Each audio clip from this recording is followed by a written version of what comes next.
साधकांना तर आधार आहेच आहे परमार्थ. इतकंच नाही तर ज्या जीवाला अशी इच्छा आहे की हा भवसागर तरून जावं, त्याला तारून नेण्याला परमार्थच फक्त समर्थ आहे. एवढं या उभीचा अर्थ. मग भवसागराचा पार म्हणजे काय? हा सागर कुठे असतो, की नदी कुठे आहे, माया नदी, असं गेल्या खेळाला आपण पाहायचं म्हटलं. लाटा उसळती विषयांच्या बहुत प्रपंचाचा, संसार सागर बा सागर भरला जातो पुर, लाटा उसळती विषयांच्या बहुत प्रपंचाचा, नरहरी बोधला बोधला हरिनामे रंगला. हरिनामात जर रंगला कोणी, त्याला जर बोध झाला, बोध काय व्हायचा? मी परमात्मा स्वरूपच आहे, जीव हा ब्रह्मच आहे. नामामध्ये रंगल्याबरोबर जर काही कुठली गोष्ट होत असेल किंवा ध्यानामध्ये रंगल्याबरोबर काय जर गोष्ट होत असेल तर मी हा देह मन बुद्धी नाहीच, मी तोच आहे, सच्चिदानंद हेच माझं स्वरूप आहे, मी केवळ आनंद स्वरूप आहे, असा बोध झाल्याबरोबर नरहरी बोधला बोधला, मग त्याला कुठल्याही तऱ्हेचा भवसागर नाही, अर्थात पार जाण्याचा प्रश्न नाही. म्हणून भवसागराचा पार जाणं याचा अर्थ भवसागर नाही, एकच परमात्मा आहे. भव या नावाचा पदार्थ माणसानी अज्ञानाने मन आणि देह यांचा आश्रय करून निर्माण केलेला एक पदार्थ आहे. असंच आहे, भ्रांतीजन्य. एवढं ज्याला कळलं तो भवसागराच्या पार जातो. बुद्धीने कळून भागत नाही. ग्रहण नुसतं बुद्धीने होऊन चालत नाही. बुद्धीने आपल्याला आताही कळलं की भव या नावाचा सागर नाही, पण बाहेर पडलं की गटांगला खातो नाही. मी आहे तो देहाने आहे, मी देह, असं देह तादात्म्य विलक्षण झालेला आहे, जन्मजन्मांचा आहे. मी जर देह असं म्हटलं की त्याच्यामध्येच मन आलं, बुद्धी आली, आणि मन बुद्धी आणि देह यांच्या नादी लागला कि मग सगळ्याचा सगळं आला भाऊ. जसं झोप आली की स्वप्न या नावाचा पदार्थ आहे, त्या स्वप्नामध्ये मग भयानक दृश्यही आली, चांगली वाईट सगळी दृश्य आली. तसं त्या दृश्याला जर काढायचंच असेल, स्वप्नाला जर काढायचंच असेल तर निद्रेचा त्याग करणं हे जसं आवश्यक. स्वप्रबोधम विना नैव स्वस्वप्नो हीयते यथा. स्वप्रबोध म्हणजे आपली जागृती आल्याखेरीज जसं स्वप्न नाहीसं होत नाही, तसंच पारमार्थिक जागृती आल्याखेरीज भवसागर नष्ट होत. स्वप्न आहे. पहा ना आपलं आयुष्य, समजा कोणाचं 50, कोणाचं 60, कोणाचं 20, 30, 40 काय जे असेल ते, कोणाचं 70, 80 असेल. आपल्याला काय वाटतं हे जीवन कसं गेलं असं विचारलं जर आपल्यालाच विचारलं, स्वप्न काय बा, लहान होतो परवा काय गोट्या भोवरे पतंग वगैरे खेळत होतो, मुलांच्या बरोबर धावत होतो आळी आळीत ना, त्याच्यापुढे तरुण झालो, विद्या शिकलो, काहीतरी नोकरी बिकरी मिळवली, लग्न झालं, मुलं बाळ झाली, संसार झाला, परवाची गोष्ट. म्हणजे 60-70 वर्ष जगणं हे परवा जगण्यासारखं वाटतं. स्वप्नवत आहे. कोणी 20-25 वर्षाचा असं तर काही प्रत्येक दिवसाचं त्याला थोडंच आठवत, आठवड्यांचं तरी, महिन्याचं तरी, वर्षाचं तरी आठवत. 1968 साली तुम्ही काय केलं कधी आता आठवत नाही, काही आठवत नाही. 68 साली आम्ही काय केले, काय नोकरीत होतो, धंदा करत होतो, इतकंच फक्त सांगतो आपण. यापेक्षा अधिक आपल्याला काही आठवण नाही. त्याचा स्वप्नाचं हेच असतं, पुष्कळशी स्वप्न आपल्याला पुढे आठवतच नाही. काही जी विलक्षण स्वप्न पडतात तेवढे आठवतात.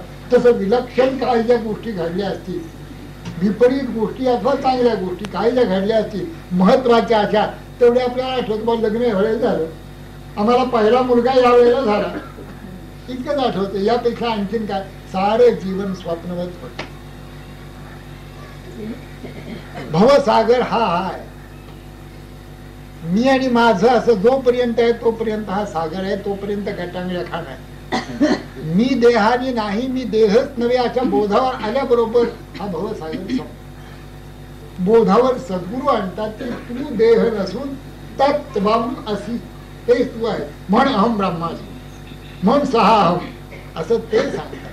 महावाक्याचा उपदेश ते करतात. आणि समर्थाने तर उपदेश याचा अर्थ महावाक्याचाच उपदेश असं स्पष्ट, अगदी स्पष्ट. उपदेश याचा अर्थ बाकीचं सगळं सालपट साली आहेत असं त्यांचं म्हणणं आहे. उपदेशाचं लक्षणच मुळे महावाक्याचा उपदेश जर असेल तर त्याला उपदेश असं समर्थ म्हणतात. बाकीचा उपदेश त्याला उपदेश म्हणतच. तसे पुष्कळ उपदेश आहेत जगामध्ये. नाना तऱ्हेच्या धान्याचा उपदेश करतात, कोणी नाना तऱ्हेचे उपदेश करत असतात. कोणी म्हणतो ओम ओम म्हण, कोणी म्हणतो सोम सोम कर, कोणी महावाक्याचा उपदेश ज्याने केला तो गुरु असं सांगतात. सोहम हंसः स्वानंद घन अजन्मय तो तूची जाण हेच साधूचे वचन सदृढ धरा असं त्यांनी सांगितलं.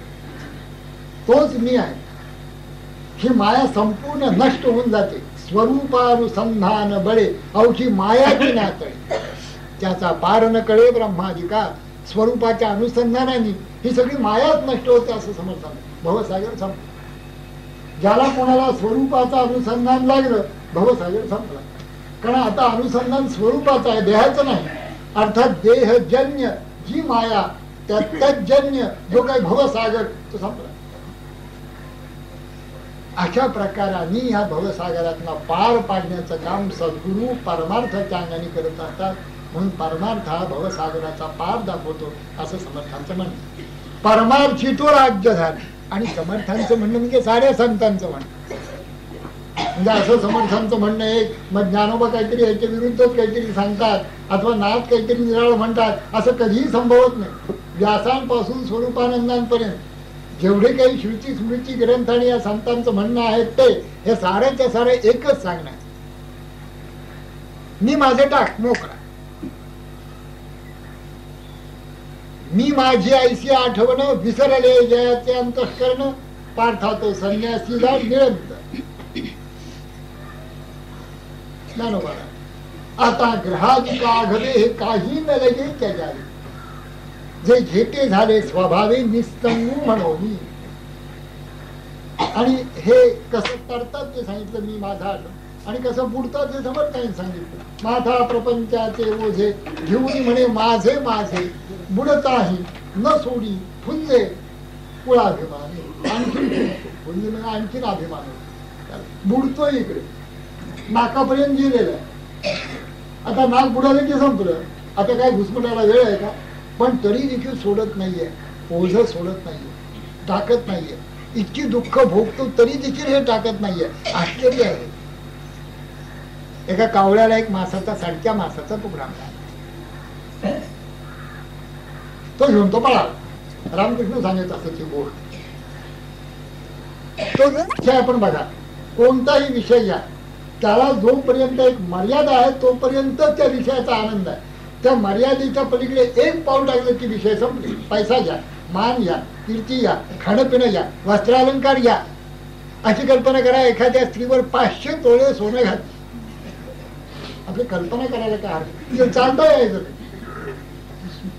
म्हणजे तो विषय अधिक झाला. आता 10-5 तोळे मोठे मिरवत असतात त्याच्या हातातल्या पाटल्या बांगड्या वगैरे. मग त्यावेळेला संतांनी किती संतही सांगत नाहीत तुमच्या पाटल्या बांगड्या काढून फेकून द्या असं म्हणत नाही. ते एवढंच म्हणतात बघा मग चोर पुष्कळ हल्ली झाले. 2000 रुपये तोळा झाले. 10 तोळे म्हणजे 20,000 रुपये झाले. कोणीतरी तुमच्या काढून येईल तुमच्या हाताला इजावर असं सांगतात. कुणी ऐकत. पण पूर्वीच्या सारखे मोठे तोडे चांदीचे जर घातले भगिनीच्या त्या पायामध्ये आणि तुला सांगितलं आता जातो कुठेही तर ती म्हणेल हा नको विषय, हा टाकून द्या. जेवढा विषय देहाला मनाला आणि बुद्धीला अत्यंत आवश्यक आहे तेवढाच विषयाचं सेवन पाहिजे. त्याच्यापेक्षा जरा अधिक झाला तुम्हाला एक भाकरी जाते अशी कल्पना करा. सहज एक चव जरी वर तुम्ही खाल्ले तरी तुमचं पोट बिघडतं. आज जरा भजी बिजी केली आता चातुर्मास थांबला. आज भजी बिजी केली आहे त्याची कल्पना केली. आणि कर्मे शेखे जी एका वर्ण विषेखे भागा ते पाळीत निषेधाते गाडीत मज देऊनी जाळीत कर्मफळे असं ज्ञानोबांनी याचा समारोप करून टाकला. युक्ताहार विहारस्य युक्त चेष्टस्य कर्मसु असं भगवंतांनी सांगून टाकलं. या सगळ्या सहित तन मन धन ही साधनं शुद्ध करून मग परमार्थ जो करी नामस्मरण ध्यान धारणा सहज होतो. आणि परमार्थ झाल्याबरोबर मी कोण आहे कळतं. मी तोच आहे बोधावर आल्याबरोबर भवसागर आटून जातो. त्याचा पार सापडला. नाही तर भवसागरात पोहण्याचा प्रयत्न कितीही जरी केला, भवसागर जर तसाच आहे तो पोहून काय होणार. येथे एकची लीला तरले जे सर्व भावे मज भजले त्यांचे ऐलीच थडी सरले माया जळ. आणि सर्व भावे याच्यावर म्हणत असतात ते उपरतीच्या वावी सेलत सोहम भावाचे थावे पेलत मग निघाले अनकळित निवृत्ती तटी. येणे उपाय जे मज भजले ते हे माझी माया तरले ऐसे भक्त विपाईले. बहु असं नाही, क्वचित क्वचित. आता क्वचित क्वचित म्हणायचं काय, त्याने जी पथ्य सांभाळलेली सांगितलेली आहे. जया सद्गुरु तारू पडे जे अनुभवाचे कासे गावे जया आत्मनिवेदन तरांडे आकळी. किती आहे, किती सोपं आहे वस्तुता. आत्मनिवेदन तिचं म्हणावे ज्ञान येरचे अज्ञान सकळ काही. मग आता सगुणाची उपासना परमार्थ करत असताना नाना शंका होत. मग तुम्ही जर निर्गुण परमात्मा याला ज्ञान म्हणता सगुण करायचं की नाही. त्याला समर्थाने असं उत्तर दिलंय, साहेबाची लोटांगणी जावे नीच्या सारीखे व्हावे आणि देवासन्न भजावे हे कोण ज्ञान. तुला ज्ञान झालं काय, तू टाकलंस सांग. जेवण टाकलंस, स्नान टाकलंस, सगळ्या क्रिया डोळ्यांनी पाहणं टाकलंस, कानाने ऐकणं टाकलंस, पायाने चालणं टाकलंस, देह फेकून दिलास. ज्ञान झालं म्हणजे काय झालं, सगळ्या देहासकट सगळ्या सकटच आहेस ना. मग हे सगळं तू सांभाळतोय आणि देवपूजा करायची सांभाळायचं नाही, हे काय, हे कुठलं ज्ञान. तुला ज्या वेळेला सगुणाच्या आधाराने निर्गुण कळेल त्यावेळेस तुला लक्षात येईल की अरे जो निर्गुण तो सगुण झालेला आहे. म्हणून हे सगळं अल्पाला होत नाही असं समर्थांचं म्हणणं आहे. अनुभवाचा वक्ता पाहिजे, अनुभवाचा श्रोता पाहिजे, त्यालाच हे घडतं. निर्गुण आणि सगुण हे काही दोन असतात का. सुवर्ण आणि अलंकार दोन आहेत का. वास आणि गुलाबाचं फुल हे काही दोन आहेत का. जसं ते एकच आहे. गुढी आणि गुळ, गुढी हे निर्गुण आहे, गुळाचा खडा सगुण दिसतोय. पण गुळाचा खडा, गुळाचा खडा ह्याच्यामध्ये गुढी खिरीच काय. त्याची गुढी काढून टाका म्हणून सांगितलं तर गुळ या नावाचा पदार्थच उरणार नाही. निर्गुण आणि सगुण हे एकच आहे हे साऱ्या संतांनी एक मुखाने सांगितलंय. तरी शंका की निर्गुणाची उपासना केली तर मग आता सगुणाचं काय झालं. पण तू सगुण आहेस ना. एकदा गोंधळकर महाराज म्हणले भगिनी आहे ते मूळ निर्गुण आहे, ते ज्ञानोबांच्या अंगाने सगुण झाले आनंद, ते समर्थांच्या अंगाने सगुण झाले गडावर, ते स्वरूपानंदांच्या अंगाने सगुण झाले तिकडे पावस मध्ये, तेच गोंधळेकर महाराजांच्या अंगाने सगुण झाले तिकडे गोंधळ झाले, तेच संत झाले, तेच ऋषीमुनी झाले. अरे सगळा 10वा अध्याय वाचलास, पाठ केला सगळा, वृष्टी नाम वासुदेवोस्मी पांडवानाम धनंजय, तरी तिकडे निर्गुण कुठल्याने सगुण केलं. सगळं एक परब्रह्म संस्थेला आहे. ह्याचा निर्गुण आहे का सगुण आहे सांग बरं. उपाधी सहित परमात्मा दृग्गोचर आहे. दृष्टीचा विषय नाही तर तो दृष्टीचा विषयच होत नाही. परमात्मा अविषय आहे, म्हणजे तो कुठल्याही प्रमाणाला विषयच नाहीये. कोणत्याही प्रमाणाने त्याची सिद्धीच होऊ शकत नाही. तो जेव्हा उपाधी सहित असतो सोपाधिक, तेव्हा अंतःकरणाची साभास अंतःकरणाची वृत्ती त्याचं ती उपाधी असते ती बाजूला काढून परमात्मा पाहू शकते. दृश्यते तो आग्रया बुद्ध्या याचा अर्थ हा आहे. नाही तर बुद्धीचा तो विषय नाहीये, मनाचाही विषय नाहीये. नैव वाचा न मनसा प्राप्तुम शक्यो न चक्षुषा असंच उपनिषद म्हणतात. पण त्याच्यानंतर म्हणतात मनसा एव इदम आप्तव्यम. ह्याचं कारण हे आहे की मनाने कसा मिळतो तो जर विषय नाही मनाचा बुद्धीचा, तर त्याचं कारण आत्मा हा उपाधीनी सोपाधिक आहे ना, उपाधीने आवृत आहे. अंतःकरण वृत्ती जेव्हा आत जाते, बाहेर जाण्याच्या ऐवजी जेव्हा आत जाते, तेव्हा ती त्या उपाधीला बाजूला करून त्या आत्माकार होते आणि आत्माचं कल्पना येते तिला, त्याच्याशी समरसच होऊन जाते, ती नष्टच होते तिथे. आणि अशा प्रकारे आत्मा हे पाहणे ऐसे असे वीरा जैसे न बोडविया विहिरा आपुल्या ठाई झरा भरोनी ठाई. ना तरी आटलिया अंब निजबिंबी प्रतिबिंब नेहते का नभी नभ घटाभाग. नाना इंधनांशी उसळलिया वन्नी परते आपण ते या तैसे आते आप धनंजया न्याहाळले. ज्ञानोबांनी इतकी मौज केले ह्या पाहण्यामध्ये. हे सगळं मी सांगितलं वेदांताचं सांगितलं, परंतु ज्ञानोबांनी तोच वेदांत इतका सोप्यामध्ये चित्त पाठमोरे ठाके. पुढे धावणारं जे चित्त असतं पाठमोरे ठाके. आपण आपण या ते देखे देखत ठेवू ओळखे म्हणे तत्व ते मी.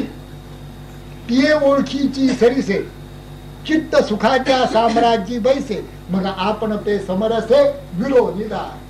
त्या परमात्म्याबरोबर ते चित्त तिथे पाहायला गेलं की विरूनच आहे. अंतःकरण वृत्ती जेव्हा जाते बाहेरच्या साभास असते म्हणजे चैतन्य सकटच असते. जेव्हा कुठलाही पदार्थाला ती पाहते तेव्हा चैतन्य सकट पाहते. नुसती वृत्ती जड आहे, चैतन्य सकटच जाते. ह्या चैतन्य सकट गेलेली वृत्ती हा चैतन्याला कंदिलाची उपमा देतात, विजेच्या बॅटरीची उपमा देतात आणि वृत्तीला एखाद्या दंडुक्याची उपमा देतात. समजा मडक्याखाली काहीतरी आहे, एखादा पदार्थ आहे, आता तो पाहायचा आहे.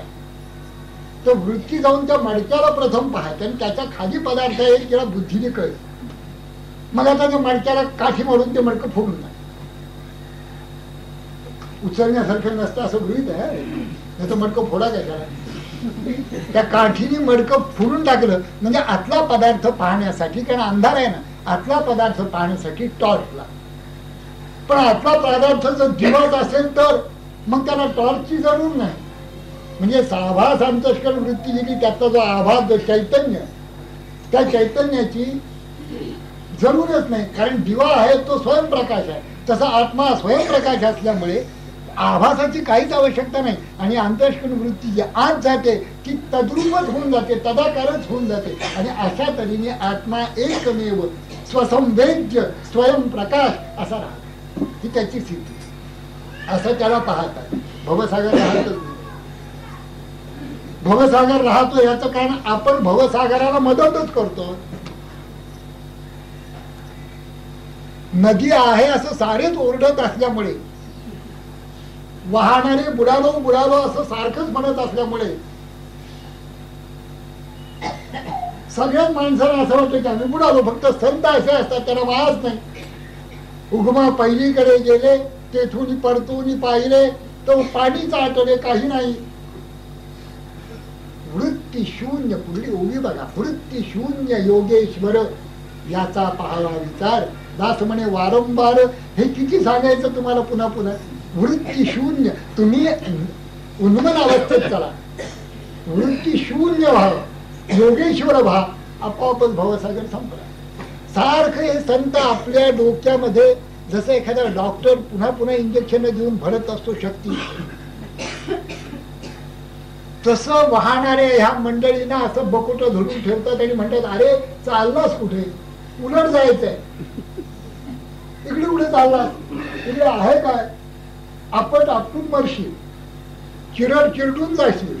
समर्थ उलट चल, ह्या बाजूला काही नाही, मजा आहे, मौज आहे. आणि तुला वाटेल की छाती फोट पुरच फोट आपल्याला पाठीमागे पळायला काही नाहीये. हे पोहण्याचे श्रमच नाहीये. तू जसजसं चालायला लागशील ना तसतसा आनंदच आनंद आहे. तुला एक एक आनंदाचं दालन मोकळं होत जाईल. वृत्ती शून्य कर, ध्यानाला बैस, नाम घे, गीता ज्ञानेश्वरी दासबोध वाचत चल, भागवत पाहत जा. काय भागवतामध्ये सांगू, प्रत्येक वाक्या श्लोका अशी काही भक्तीचं भक्ती रसायन ओतलेलं आहे की जर पाषाण असेल अंतःकरणाचा तरी तो देखील विकल. असा भागवत ग्रंथ आहे, तो देखील शेवट 13व्या स्कंदाच्या शेवट भागवतकारांनी म्हटलंय की मला आता एकच मागणं आहे, तुझ्या पाद पद्माची आम्हाला भक्ती मला दे, बाकी काहीही नको मला. जन्म जन्म माझं एकच मागणं राहील की तुझ्या चरणांची मला आम्हाला भक्ती दे, बाकी काहीच नको. सारे संत हेच मागताय. आपण मागतो आहोत पण जिभेने मागतो, अंतःकरणाने मागितली पाहिजे की तुला तुझी जी भक्ती आहे तेवढीच मला दे, बाकी आणखी काहीही मला नको. असं म्हटल्याबरोबर भवसागर संपतो, भवसागराचा पार. पण मागतच नाही होता. सोनपंत सांगतच ऑफिस मध्ये जायला सायकलवरनं निघतात. त्या खुन्या मुरलीधर मंदिरापर्यंत आले म्हणजे सायकलवरनं उतरले. तोंडात सिगरेट तशी, ती सायकल तशी, त्या पायथन जोडा तिथेच काढायचा, पायथनची चपला तिथे काढायला पाहिजे नाही, काढायची आणि नमस्कार करायचा. त्यावेळेस सिगरेट अशी 2 बोटाच्या मध्ये ठेवायची, असा नमस्कार करायचा, ती सिगरेट इकडे असा, आणि तोंडाने पुढायचं. शेवटच्या जास्त पाहिमाम त्राहिमाम ते जोड्याकडे बघू, कारण जोड्या आहेत की दरम्यान ते पाहिजे. अशा तऱ्हेची भक्ती चाललेली आहे. माळ इकडे चालू आहे, मन फिरतात. मनाला एकत्रित करायला काय करावं असं विचारलं, सांगितलं, कोणी करत नाहीये. बस या पद्धतीने मन तुम्ही एकत्रित करा. शरीरी एकंदरे केले मन, तीही संधी भेटी जेथ भूपल्लवा पडे गाठी, तेथ पाठमोरी दृष्टी करूया, सांडुनी दक्षिण वाम प्राणापान सम. हे काय कोणी सामान्य व्यक्तीने सांगितलं? हे सगळे संत आपल्याला सांगतात, हे ज्ञानोबरायांचं आहे ना. सांडुनी दक्षिण वाम प्राणापान सम. पण शरीरी एकंदरे केले मन, सगळं मन गोळा करून एकत्रित आणणं काही अवघड नाही. खरं सांगायचं आपण प्रयत्नच करत नाही, काही अवघड नाही. मी आपल्याला सांगतो, मन एकत्रित करून, जे अत्यंत चंचल असलेलं मन एकत्रित करून आपल्या ताब्यात आणणं फार मोठी अवघड गोष्ट नाही. पण जे चांचल्य आहे मनाचं, ते जाण्यासाठी जो रजोगुण मूळ, त्या रजोगुणाच्या फांदी तरळत असेल, तो मूळ रजोगुण जो आहे तो कमी व्हायला पाहिजे. तिथे गोंधळ. आम्ही सर्व बाकीच्या गोष्टी तशाच चालू ठेवून ध्यानाला बसतो. ते मन राहते कशाला जागेवर. 1 मिनिट बसणारे बसला, डोळे मिटले की झाला चौफेर सुरू झाली फेरी. ह्याचं कारण ते मन या नावाचा पदार्थ नाहीये वस्तुतः. इंद्रिये आणि बुद्धी माझा लिहिया समजे, रजोगुणाच्या फांदी तरळत असेल. वाया मन हे नाव ना तरी कल्पनाची सावे, जये कारणे जीवदशा वस्तू. वाय मन हे नावच खोट आहे, वायाच आहे. ते रजोगुणाच्या फांदीवर तरळत. रजोगुण काढून टाकलं तर मन नाही. मन नाही, संसार नाही, भवनजीचा पाप. पण मन हे गोळा करायचं कसं? प्रत्येक जण येतो तो विचारतो, बाळासाहेब पुष्कळ 4 वर्ष प्रयत्न केला, खूप बसतो ध्यानाला 1.5 2 तास, पण काही म्हणून काही नाही, सारखं भिरभीर फिरत असतं. मी त्याला विचारतो, किती तोट्या बंद केल्यास? 4 वर्ष ध्यान केलं, वरची तोटी चालू आहे ध्यानाची, खालच्या 5 पंचविध विषय, त्याचं काय केलंस? ते तसेच चालू आहेत का? थोडे आवडलेस का? तसेच चालू असतील तर ह्या तुटीचा काय उपयोग? ते मन फिरणारच आहे.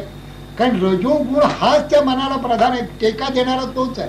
तेवढा जर काढला तर मन कोसळतं. साधा आहार, साधं बोलणं, साधी वस्त्र,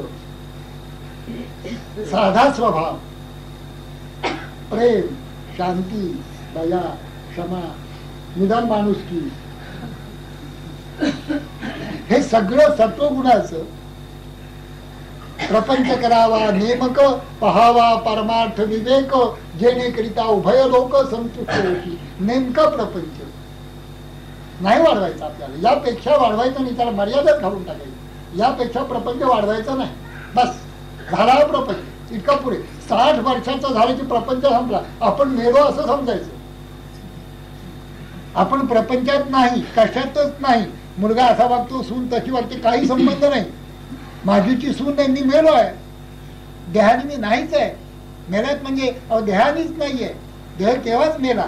आता जे राहिलेलं आहे ते फक्त स्वरूपाचा अनुसंधान. तिथे सून नाही ना, मुलगा नाही. सेवा करावी, कुणी आजारी असलो सेवा करावी. सेवेने रजोगुण कमी होतो. या तऱ्हेने मी आपल्याला सांगितलं तर एकदा हॉस्पिटलला 1-2 महिन्यात भेट घेऊन यावा. काय दशा असते शरीराची ती तिथे कळते आपल्याला. त्या हॉस्पिटलमध्ये गेलं की कळतं की काय शरीराची, देहाची ही दशा. आणि आत्मा तो येथा ऐसा पै नित्य सिद्ध अपैसा अनाजीपणे. एरवी काय असतं, आपण ते टेलिकॉट टेलिलिन घालून फिरत असतो, बूट खाडखाड वाजत असतात, आणि काय विचारू नका. सगळा रुबाब असतो, त्याला वाटतं मी अमरच आहे. तिथे जाऊन बघितलं म्हणजे कळतं की कसा आपण मर्त्य आहोत, किती क्षणभंगूर जीवन आहे. त्याने हा रजोगुण जातो आणि रजोगुणावरच तरळत असलेलं मन मग ध्यानाला बसावं, प्रसन्न तृप्त होऊन ध्यानाला बसावं. ध्यानामध्ये आपल्याला मन सगळं आवरायचं लक्षात ठेवावं, कशाचाही विचार करू नये. न किंचित अतिचिंतयेत हे भगवद्गीता सांगते. आत्मसंस्थम मनः कृत्वा न किंचित अतिचिंतयेत.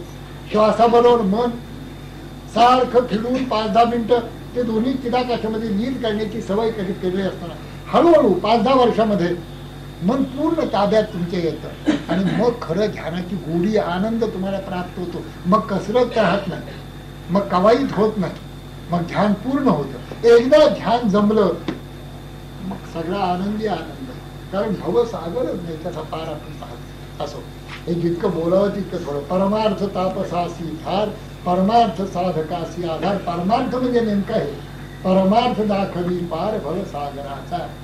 परमार्थी तो राज्यधारी, परमार्थी तो राज्यधारी, परमार्थ नाही तो भिकारी. मला नेहमी असं वाटतं की मी परवा सांगितलं तुम्हाला, वाक्य लिहून ठेवा.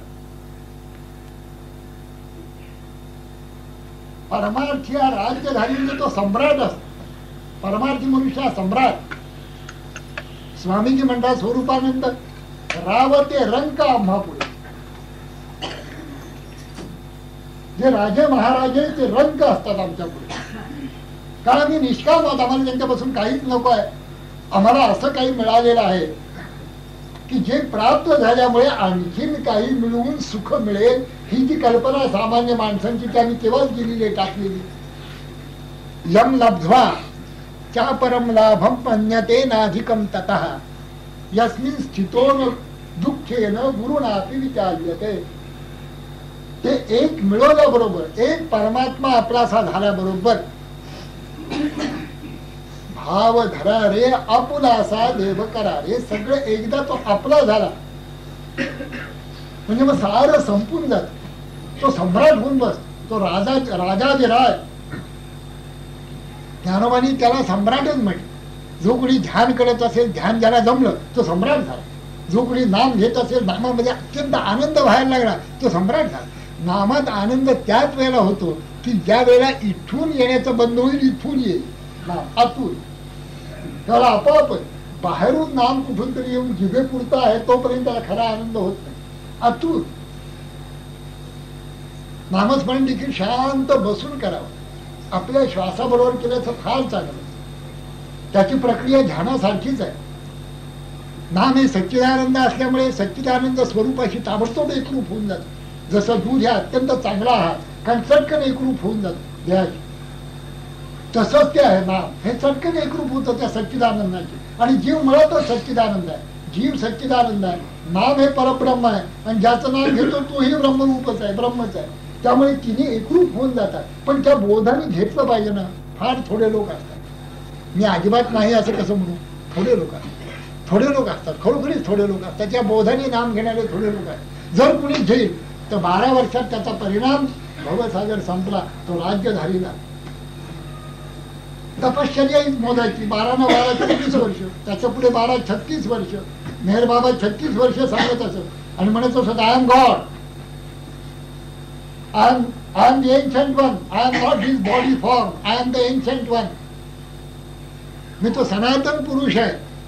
ज्या आकाराने मी, आणि अंतकाळाच्या वेळेला जेव्हा लोक म्हणायला लागले त्यांना की महाराज आता हे आमच्या करता वगैरे वगैरे असं काही काही लोक म्हणतात, त्यावेळेला कशाला लोक म्हणतात हेच कळत. वस्तुतः कोणी येत नाही, जात नाही. जन्मभर संत सांगत आले, कोणीही येत नाही, जात नाही. देहाचे मोटके उभे आणि चेतना तेथ उपलभे, ती चळवळीची नावे आळा. चेतना येते आणि तो हात पाय हलवायला लागतं, ते मूल आळा म्हणतात. पाठी भोग क्षीणा पैसे, देह तब न दिसे तब गेला ऐसे बोभाती गा. वस्तुतः चेतना कधी सरे मोठे असं नाहीये. अखंडच आपण आहोत. आपल्याला मृत्यूच नाहीये, जन्मही झालेला नाही आपला. माझी दिसते ते टवाळगा, म्हणजे दिसत ते मृगांबुवत काहीच नाहीये. केवळ आभास जो आहे त्याला आपण सत्य मानलं आणि जे सत्य आहे त्याला असत्य मानलं, असं माया विभ्रमाचं कृत्य आहे असं समर्थ म्हणतात. असत्य अंतरी बिंब रे, न सांगता की दृढ झाले, काही सांगायलाच नको कोणाला. सत्य असून हारपले जिथे तेथे, आणि परमात्मा असून जिकडे तिथे हरपला. सत्य समजाया कारणे केली नाना निरूपणे, तरी उठे ना धरणे असत्याचे. जर कुणी सत्स्वरूप होईल, पण सांगितलं की सत्स्वरूप जर रुसलं आपल्याला तर आपण सत्स्वरूपच होऊ. आपल्याला असंच रुसतंय आणि सत्स्वरूपाचं नाव चाललेलं आहे. जनाचा लालचा स्वभाव प्रारंभीच म्हणती देवो, म्हणजे मला काही देव याची भावना. खरोखरी तूच मला रामा पाहिजे, बाकी काही नको. आता माझ्या वयाला 60 वर्ष झाली, आता तूच पाहिजे, दुसरं काहीही नको. देह टिकवण्यापुरते जेवढे काही विषय खाण्यापिणं आहे तेवढंच मी सेवन करीन, आणि ते देखील इदन्न मम म्हणून, तुझंच आहे म्हणून. इतकं एकरूप व्हावं की चालताना ऐटीच चालावं. परमेश्वर आपण असताना असं कशाला चालायचं. बोलताना देखील कसे बोलतात लोक, त्यांचं बोलणं कळतच नाही. तोंडाच्या तोंडात तोंडाच्या तोंडात काहीतरी बोलत आहे. सुस्पष्ट बोलणं देखील नाही, मग वर्तन काय ऐकणार. भीती कोणाची. जे आहे ते स्पष्ट बोलायला भीती कसली. दुसऱ्याला लागेल असं बोलायचं नाही. जे आहे तत्व ते स्पष्ट सांगा. मी परमात्मा हे सांगायला कोणाची भीती आहे. मी आहेच मुळे, शंका काय आहे त्याच्यामध्ये. मी ज्ञानेश्वरी वाचतो, सांगा खुशाल. कोणी विचारले तुम्ही काय वाचता, ज्ञानेश्वरी वाचतो. आपण काय वाचतो असं विचारू नका, आणि तो कथा कादंबऱ्या वाचतो, आपल्याला ठाऊक आहे, त्याला मुद्दाम खिजवू नका. पण मी काय वाचतो, तुम्ही काय वाचता असं विचारलं, मी ज्ञानेश्वरीचा 10 वेळा रोज वाचतो असं सांगायला काही हरकत नाही. आपण सम्राट आहोत, परमार्थी तो राज्यधार. मला तुम्ही सांगा, ज्ञानेश्वर हे राजा आहेत की नाही, राजाधिराज, का दुसऱ्या आणखी कुणी राजा आहेत आळंदीमध्ये. कोण राजा आहे आळंदीचा. 700 वर्ष झाली. अनभिषिक्त सम्राट कोण आहे आळंदीचा, ज्ञानेश्वर. देऊचे कोण आहे, तुकोबा. आपण बघा, प्रत्येक गावाला, ज्या ज्या गावाला संत, आज पावस कोणाचा असं विचारलं तर तिथे कुणी श्रीमंत आहे त्यांचा आहे का. पावस गाव कोणाचं, स्वरूपानंदाने. स्वरूपानंद तिथे झाले, हेच वर्षानुवर्ष लोक सांगित राहतील की तिथे एक महान संत स्वरूपानंद. गोंदवलेकर, गोंदवले कोणाचं, तिथे कोण श्रीमंत आहेत कोण आहेत आम्हाला माहिती नाही. गोंदवल्याला एक महाराज होऊन गेले, थोडे ठाऊक आहे. जिथे जिथे ज्या गावी संत झाले त्या गावींच्या नदिया अमृते वाहाविया, नवल काही राया विचारी पा. त्यांच्या गावांच्या नद्या देखील अमृताने वाहतात. ह्याचा अर्थ असा की आपण त्याच्यात बुचकुळी मारली, चंद्रभागेचे करिता एक स्नान, तुझे पापे पळती रानो रान. अमृतत्व प्राप्त करून देणारे त्या नद्या असतात, म्हणून आपण बुचकुळे मारतो तिथे. हे सम्राट आहे खरोखरी. सगळी मंडळी पहा, पण संत सगळे सम्राट का, परमार्थी आहेत म्हणून. परमार्थी तो राज्यधारी, आणि परमार्थ नाही असे जे कोणी असतील, आता आपण म्हणायचं कसं, आपण म्हणून ते भिकारी. कितीही श्रीमंत असो भिकारी. संपत्तीही आहे आणि परमार्थही करतो, फार चांगलं. घर उत्तम आहे, त्याच्यामध्ये सजवलेलं आहे, उत्तम फर्निचर आहे, उत्तम साज शृंगार सगळा आहे, त्याच्यामध्ये देवखुरी परम पवित्र आहे, रम्य. मी एका ठिकाणी गेलो होता, असा मोठा बंगला, शाही पॅलेस, पॅलेशियल इमारत, देवखुरी पण अशी सुंदर होती. आणि ते ग्रस्त सोळं नेसून रोज 3 तास त्या देवखुरीत असतात. बाकीच्या म्हणून व्यवहार काय असेल ते 3 तास सकाळी उठल्यानंतर देवखुरी. मी म्हटलं बा तुम्ही धन्य आहात. हे असताना हे ज्याच्या मनात डोकावतं आणि करतो तो धन्य झाला जीवनामध्ये. असं नाही आहे संसाराला आग लावायला सांगितलं, असं काही नाही. नीट नेटका करा, सावधानतेने प्रपंच करा, परंतु लक्षात घ्या की प्रपंच असत आहे. एक सत, एक परमात्माच आहे. मुलं बाळ, धनसंपत्ती, घर दार हे काही आपलं नाही. सावधान ऐसे काय ते विचारा, आले नो संसारा सकळही. अंती समयाचा करणे विचार, वेचची सादर घटका पडे. मंगल हे नोहे कन्या पुत्राजिक, राहिला लौकिक अंतरपाळ. तुका म्हणे देव अंतराला धुरी, डोळी अंधारी पडली से. सावध होऊन विचार करा, सावधान. अंती समयाचा करणे विचार. आणि मग आधीचा विचार, अरे आधीचा विचार करतानाच अंताचा विचार करायचा. जो पुढला विचार करत नाही त्याला दूरदृष्टी मनुष्य असं म्हणता तरी येईल का? उद्यांचा जो विचार करत नाही ना, आजच सगळं खाऊन टाकतो तो, त्याला आपण दूरदृष्टी म्हणत नाही. आपण पुढल्या वर्षाचा, मुलाबाळांचा, त्यांच्या शिक्षणाचा, त्यांच्या लग्नाचा असा विचार करत असतो. हा विचार आवश्यक आहे प्रपंचामध्ये. तसंच अंती समयाचा विचार करणं हे परमार्थ करणाऱ्याला, साधकाला अत्यंत आवश्यक आहे. कारण शेवट काही नाही. सिकंदराने जसं हात दाखवले आपले बाहेर, हात घालून तो गेला. त्यांनी पेटीच्या बाहेर हात ठेवले होते. तो म्हणाला, सांगा जगाला की एवढा सम्राट सिकंदर दरिद्री होऊन हातात काही न घेता रिक्त असताना गेला, हे लोकांना कळू द्या. ही त्याची शेवटची इच्छा, सिकंदराची ही इच्छा. एवढे हिरामानकांचे रास केली, तो रडला, कारण तो भिकारीच मुली. रडेल नाही तर काय करेल? संत कोणी रडले का? असं दाखवा मला. कोणी संत स्वरूपानंद थाय मोकळून रडले, ज्ञानोबा महाराज रडले, असं दाखवा तुम्ही. समर्थ रडले असं कधी तुम्हाला सापडणार नाही. कारण भिकारी नाहीच आहे, ते सम्राट आहे. कारण त्यांनी परमार्थ केलाय. परमार्थी तो राज्यधारी, परमार्थ नाही तो भिकारी. आपण एकूण एक संतांची चरित्र बघा, तुम्हाला असं वाटेल की ते खरंच सम्राट आहे. इह पर दोन्ही साधून टाक. आहिक लौकिक किती मिळवला आहे, कमालीचा लौकिक त्यांना मिळाला, कमालीचा पैसा मिळाला. त्यांच्या जर मनात असतं तर सर्व पैसे त्यांनी ठेवले असते, लाखोपती झाले. इच्छाच नाहीये. कोंढेकर महाराजांचं तर असं असेल की जे काही समोर येईल संध्याकाळच्या आत ते वाटून टाकायचं,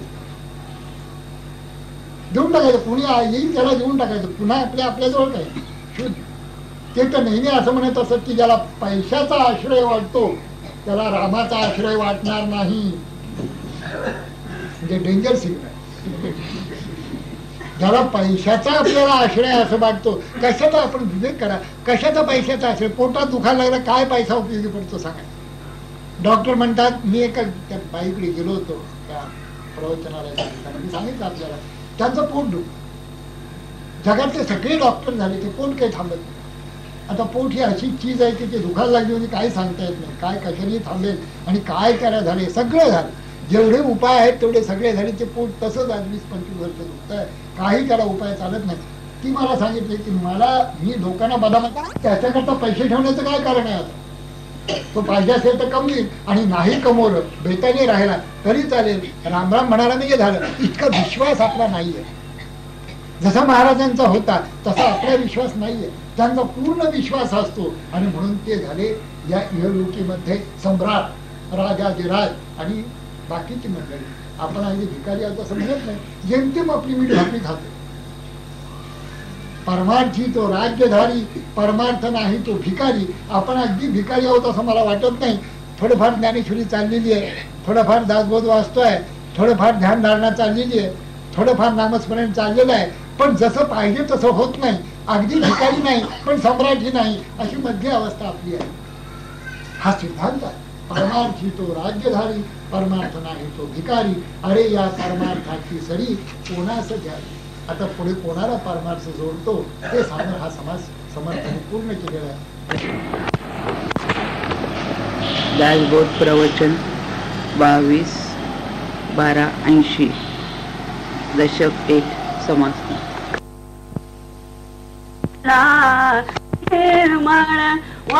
हा तिसऱ्या दशकातला 10वा समास आहे. पहिल्या दशकातला 10वा आपण घेतला. परमार्थ स्तवन असं आपण पाहिलं, सद्गुरु स्तवन आपण पाहिलं, ग्रंथारंभ कसा केला तो आपण पाहिला, काय सांगितलं या ग्रंथामध्ये ते सगळं आपण पाहिलं. आपल्याला सगळीच्या सगळे समास उत्तमच आहे, परंतु सर्वच्या सर्व समास घेण्याचा मानसच नाही, प्रथमच सांगितलेला आहे, आणि त्याची आवश्यकता आहे. आपल्याला दासबोध ग्रंथ का आहे, त्याचं स्वरूप काय कळलं म्हणजे झालं. आणि ते आपल्याला 1 वर्षात संपवायचं होतं, पण आता 2 वर्ष मी केली आणि कदाचित 3 वर्ष लागतील. कारण पुढे पुढे 5वा 6वा 7वा निरूपणामध्ये आहे, म्हणून मी आपल्याला हा समास सांगणार. संसाराचं स्वरूप काय त्यांनी सांगितलं. त्यांच्या मताप्रमाणे संसार म्हणजे काय ठिकठिकाणी सांगितलं. या येतात संसार म्हणजे सगळीची स्वार असं त्यांनी म्हटलं येतं. कशावर? मरणावर स्वार नाही मरणाची उधा, माती लागले शरीर घडीने घडी, नित्य काळाची संगती, असं संसाराचं एक ठिकाणी. संसार हाची दीर्घ स्वप्न भावे ओसाणती जन, असे एक ठिकाणी म्हटलं. म्हणजे संसार स्वप्नवत आहे. मग हे काही दुसऱ्या संतांनी काय इंद्राला सांगितलं. जसं रज्जूवर भासणारा सर्प हा अत्यंत असत आहे, त्याला सत्यत्वच नाही, तसं आत्मसत्तेवर भासणारा नामरूपात्मक संसार हा अत्यंत असत आहे. उपनिषदाने ते सांगितलं. सगळ्या वेदांताचा सार तेच आहे. आता त्याच्यापेक्षा काय ज्ञानेश्वर तुकाराम समर्थ वेगळं सांगतील असं वाटतं का? वेद आणि वेदांताला धरूनच तिथे सांगितलेलं आहे. नाना ग्रंथांच्या समती उपनिषदे आणि वेदांत श्रुती आणि मुख्य आत्मप्रचिती शास्त्रे सहित षटशास्त्रांना सोडून काहीतरी समर्थ सांगतात. असं कसं संभवत? म्हणजे तुकोबा किंवा ज्ञानोबा काही शास्त्रांना धरून सांगतात आणि समर्थ शास्त्रांना सोडून सांगतात, आपल्या मनाचं सांगतात, आपल्या बुद्धीचं सांगतात. असं कधीच संभवत नाही. सगळे एकच शास्त्रांना धरून, वेद वेदांताला धरून, श्रुतीला धरूनच सांगणार. श्रुती म्हणेल जे सांगणं श्रुती प्रामाण्यच आहे सगळ्या संतांना. म्हणून संसार हा सद्रूप आहे असं कोण संत सांगेल बरं? सांगा. आपल्यालाही आपला अनुभव काय आहे? संसार असत आहे का असत आहे? राम बोलो असत आहे, असत आहे. रोज जातात. आता आमच्या दारावर जायला लागले ते जागृती रोज आहे. इकडे होते ते इकडे आले, एकदम वळलं. कुठे काय वळण घेत नाही सांगता येत नाही. तसं वैकुंठ इकडे झाल्यामुळे आमच्या दारावरच जातात. पण अलीकडे ओरडणे जरा कमी झाले, जागृती कमी झाली. कोणी काय कायदा बिदा केलेला कळत नाही, पण राम बोलो कमी झाले. मला ते फार आवडते. जागृती येते, दुसरं काही नाही. घाबरण्यासारखं याच्यात काही नाही. मरण हे प्रकृतीच आहे शरीराची, त्याला घाबरायचं कारणच काय? मरणम प्रकृती ही शरीरणा विकृतीर जीवित मुच्यते बुधैः क्षणमप्यवतिष्ठते श्वसन यदि जंतु मनुलाभवान असौ. क्षणभर जर कोणी जिवंत राहिला, पुढल्या क्षणाला जर तो जिवंत झाला तर खरोखरी त्याला लाभ झाला असं समजा. असं हे एकंदर जीवन. आपल्याच स्वरूपावर अधिष्ठानावर भासणारा हा संसार, हा संसार सत असं कोण संत सांगेल? रज्जूवर सर्प जसा भासतो तो केवळ आभास आहे, तसं आत्मसत्तेवर भासणारा हा संसार केवळ आभासित आहे असं साऱ्यांचं म्हणणं आहे. जो अज्ञानाच्या दृष्टीने दिसणारे हे जे काही विश्व आहे ते सगळं आभासित आहे. ही कल्पना आहे. आपलीच कल्पनेने संसार निर्माण झालेला आहे. आपली कल्पना जर संपली, मन जर संपलं तर संसार नाही. रात्री झोप गाठ लागली तर संसार कुठे असतो सांगा? विश्व असतं का? माझं तुझं असतं का? श्रीमंत गरीब असतं का? काळा गोरा असतो का? काहीच नसतं. ही माझी बायको आहे, हा माझा नवरा आहे, ही माझी मुलं आहेत, ही माझी संपत्ती आहे, हा माझा बँक बॅलन्स आहे, हे माझं घर आहे, हे माझा ब्लॉक आहे, ही माझी भांडी आहेत, माझं कपाट आहे. असं काय असतं का? लीन झाल्याबरोबर, मन लीन झाल्याबरोबर संसार संपतो.